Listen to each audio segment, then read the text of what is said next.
Good morning, everyone. I'm going to actually give you permission to go on Twitter while I talk and follow me at iScott4. If you don't have a Twitter account, feel free to set one up, but not now because it takes too long. But follow me at iScott4, and let's continue this conversation, not only about what I'm getting ready to talk about, but also perhaps about what my colleagues have talked about. And follow the Ed School. It has a wonderful Twitter account, Usable Knowledge, which you can learn a lot. I'm big time into Twitter. So I'm delighted to be here. My name is Irvin Scott, and I teach leadership here at the Ed School. And just delighted to talk a little bit about Leadership Institute for Faith and Education. So I've had the privilege, I've been so honored to lead on so many different levels. So in 1989, I began to lead at the classroom level. I was an English teacher, choir director for many years in Lancaster, Pennsylvania. Loved it with a oh my goodness, Lancaster, Pennsylvania. Whoa, sorry. Loved it with a passion in the classroom. And then I went on to lead at the school level, right? Leading teachers and leading students at a high school, J.P. McCaskey East High School, for several years. And then came here, blessed to come here and have the opportunity to learn about system level leadership, and then went on to lead high schools as the assistant superintendent for high schools in Boston Public Schools and chief academic officer in Boston Public Schools.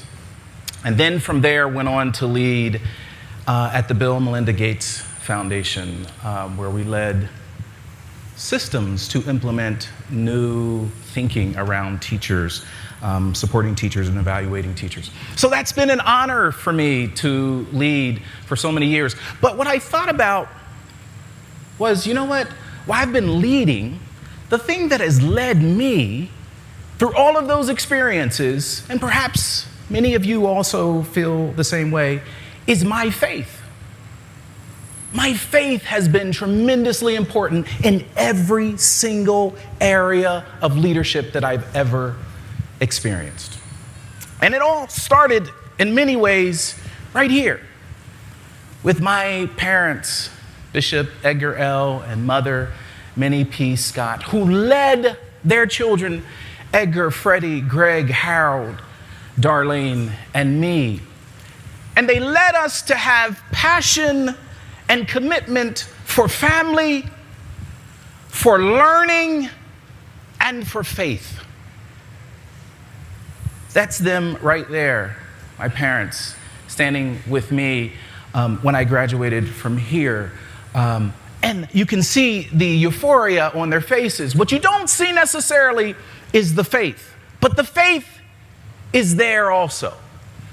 But what struck me over time is that while I had this strong foundation of faith and continue to have this strong foundation of faith, I often felt there was a divide between that faith experience, which was a huge part of my identity, and my school experience. A disconnect is the way I felt it was. And you might argue that's an appropriate disconnect given the separation of church and state in this country. And in some ways, I kind of agree with that. But one of the things that I wonder is there a possibility that the connection between faith and education for some students might actually help accelerate their learning and accelerate their achievement in school? One of the fascinating things, I love this study, the Pew Research Center does a study each year on the role of faith in the U.S. And if you look closely, the two populations that continue to say consistently that faith plays a significant role in their identity and who they are the Black, African American community, Latino community. What's interesting about those communities is those communities traditionally struggle the most in our school systems. Academically, oftentimes from a discipline standpoint also. I love this. One of the things that we've been looking at as a group as we work on this institute are some data around this. If you look at the fact that there are 48,900 high poverty schools in this country, often heavily populated by those populations I just talked about. Also rural white communities. 48,000, nearly 50,000 high poverty schools, over 350,000 congregations, ecumenical congregations. I'm not just talking about Christian population, I'm talking about ecumenical, multiple faith communities in this country. Over 350,000, well over the number of high poverty schools, almost a 7-to-1 ratio. What if there was an opportunity to engage these faith communities around these struggling schools, these struggling communities, in a powerful way to help improve achievement for those communities? So several questions. I wonder if it's possible to be more strategic about partnerships between schools, school systems, and the faith communities that surround them. That's a big wondering for me and many of them on my team as we try to do this work around building an institute.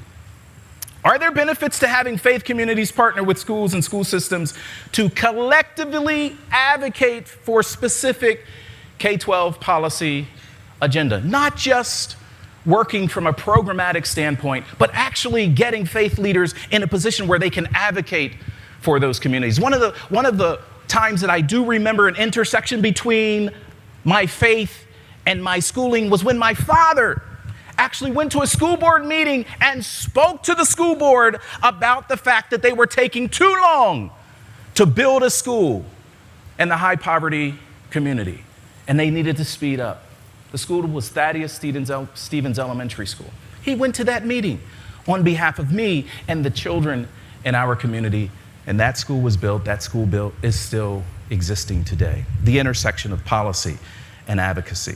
How might faith communities and education communities create an environment which enables them to exchange social and educational capital they both possess? These communities of faith have a lot.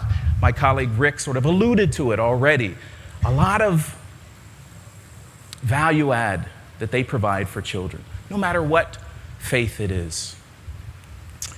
Are there safe ways to tap into the rich reserve of faith that exists for American educators, for teachers, for principals who have those faiths? And I emphasize the word safe. Of course, there are risks to what we're trying to do. Obviously, there's a separation of church and state. Again, I believe in that. I think that's tremendously important. What is already happening? One of the things that as we were doing this work, we said, what we don't want to do is repeat work that is already happening. So we're looking for excellent opportunities where people are already doing this work in powerful ways. And avoid being swept up in the politics of religion, which are predominant these days. These are some individuals who are working on our team. If you're interested in finding out a little more about it, go to our website, go to my website. Here at the Ed School, you can find out a lot about it. We'd love to have you partner with us. These are some of the groups that are working with us across the country to do this work in powerful ways. We were committed to not trying to do this just from Harvard. We wanted to do it with the communities that are doing work already. I love this quote. Read it real quick.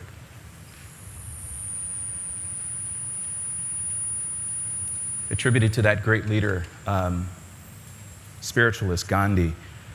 And I want to end with, a song that my mother used to sing us and sing in the church as she was bringing us up. It went like this: look where he brought me from. Oh, look where he brought me from.